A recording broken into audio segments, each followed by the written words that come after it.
Welcome back to your ultimate pit stop, Piston Pundit. For years, the global automotive industry ran on a familiar blueprint: build where incentives were strongest, supply chains were secure, and political risk was minimal. But as the mid-2020s unfolded, that formula began to fracture. While Washington projected confidence about trade wins and manufacturing strength, some of America's closest allies were quietly reassessing where the future of electric vehicles would truly be anchored. One decision now stands out as a turning point: Norway bypassing the United States entirely and placing a multi-billion-dollar EV supply chain cornerstone in Canada. Once you understand the logic behind that move, the implications for automakers are enormous. Here are the developments.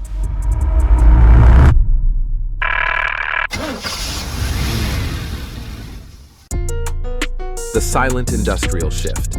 Allies move without headlines. What makes this story so consequential isn't just the capital involved, it's how deliberately quiet everything was. There were no ribbon cuttings, no political speeches, and no warnings fired across borders. While US rhetoric fixated on tariffs, trade pressure, and declarations of economic dominance, a deeply strategic industrial decision unfolded almost unnoticed. Norway, one of America's most dependable allies and among the world's most stable economies, made a calculated call on where to anchor a critical piece of North America's EV supply chain. Instead of investing south of the border, it chose Canada, specifically St. Thomas, Ontario, as the site for Vianode's first large-scale North American synthetic graphite facility. This wasn't symbolic, it was structural. The kind of investment that locks in supply chains for decades, determines where battery materials flow, and shapes where skilled labor and industrial leverage accumulate. Vianode didn't follow political noise, it followed long-term risk calculations. And that quiet choice revealed far more than any public announcement ever could. But to understand why this single decision carries so much weight, you first have to look at the weakest link hiding inside every EV battery. Graphite shock, the hidden weak point in EV batteries. To understand why Vianode's decision matters so much, you have to look beyond lithium headlines and focus on graphite. EVs don't run on lithium alone. In fact, graphite is the single largest material component in a lithium-ion battery by weight, often exceeding 70 kilograms per vehicle. No graphite means no anode. No anode means no stable charge cycles, no usable range, and no drivetrain performance worth selling. Yet despite its importance, more than 90% of global graphite processing capacity is concentrated in China. That gives Beijing enormous leverage over EV production, defense systems, semiconductors, nuclear technology, and grid-scale energy storage. Western automakers have known this vulnerability for years. Reducing that dependency has become an urgent industrial priority across the G7. Synthetic graphite, especially low-emission synthetic graphite, has emerged as the most viable solution. Vianode isn't chasing hype. It already operates Via 1 in Norway, one of the world's most sustainable graphite facilities, cutting emissions by up to 90%. And once graphite became a strategic bottleneck, the next question wasn't if someone would move, but where the first major move would land. Before we delve deeper, do us a favor and smash that like and subscribe button. This helps us reach more auto enthusiasts just like you. Now let's shift gears and steer toward where that bottleneck finally broke open. Ontario's graphite power play, a $3.2 billion bet. Vianode's Canadian expansion, known as Via 2, represents a phased investment valued at 3.2 billion Canadian dollars, or roughly 2.3 billion US dollars. Once fully operational, the facility will produce up to 150,000 tons of synthetic graphite annually, enough material to support batteries for around 2 million electric vehicles each year. Production is slated for 2028, with site preparation already underway in St. Thomas, Ontario.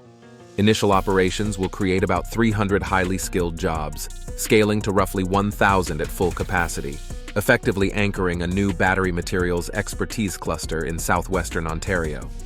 This project doesn't stand alone. Volkswagen's PowerCo battery gigafactory is already rising nearby, and the region offers proximity to major automakers, advanced manufacturing infrastructure, and a low-carbon electricity grid, critical for meeting ESG targets. Backed by up to 670 million Canadian dollars in provincial loans and aligned with Canada's leadership in the G7 Critical Minerals Production Alliance, this facility delivers what automakers value most: predictable supply, predictable pricing, and predictable policy. And that word, predictability, is exactly where the United States began to lose ground. Policy certainty versus political whiplash. Why capital chose Canada? So why did Canada win this investment, and not the United States? The answer has little to do with ideology and everything to do with risk. Building an industrial facility of this magnitude isn't a short-term play. It's a multi-decade commitment that demands regulatory consistency, predictable trade rules, and confidence that incentives won't disappear after the next election cycle. Over recent years, the U.S. has increasingly signaled volatility.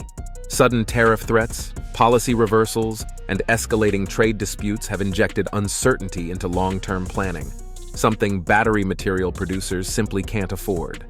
Synthetic graphite facilities are capital-intensive, energy-hungry, and deeply embedded in global supply chains. Once built, they can't be easily relocated. Canada, by contrast, offered stability. A cross-party commitment to critical minerals, a clear national strategy aligned with G7 allies, streamlined permitting, and incentives designed to last beyond political cycles. Through the Critical Minerals Production Alliance, Ottawa has already catalyzed more than $6.4 billion in aligned investments. But this wasn't just about Canada versus the US. It was part of a much wider realignment among America's closest partners. Allies reposition quietly. Trust shifts away from Washington. Vianode's move isn't an isolated event. It fits a broader pattern of allied nations quietly hedging against US policy swings. Norway's sovereign wealth fund, the largest on Earth, has recently pushed back on governance decisions tied to major US tech and automotive firms. In the EV market, Tesla's once unquestioned dominance in Norway has softened as European and Chinese competitors gain traction. These aren't emotional reactions. They're calculated reallocations of capital, trust, and long-term exposure. Norway and Canada, meanwhile, share deep strategic alignment. Their diplomatic ties stretch back to World War II, reinforced through NATO, Arctic cooperation, climate initiatives, and shared views on sustainability and resource stewardship.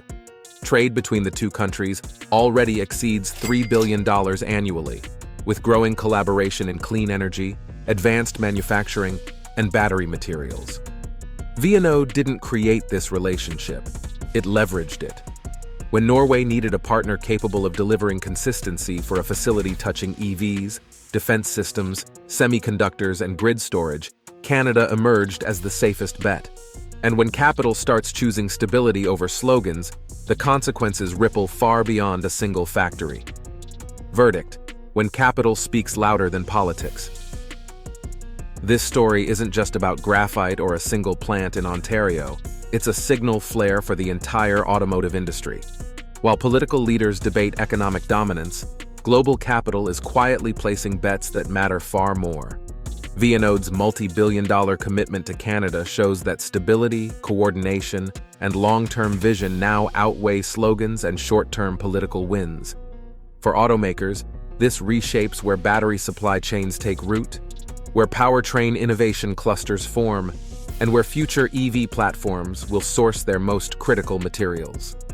For governments, it raises an uncomfortable question. Are today's policies attracting the next generation of automotive investment, or driving it elsewhere? So what do you think? Will the US regain its edge in EV supply chain leadership? Is policy stability now more important than incentives alone? And could this shift permanently redefine where the automotive industry's center of gravity sits? Share your thoughts and experiences in the comments. We read them all. If you want to stay ahead of these vehicle and industry shifts, subscribe to Piston Pundit and turn on notifications for upcoming updates. Thanks for watching, and we'll see you at the next pit stop. You can now check out any of the videos on the screen. There's plenty more to explore.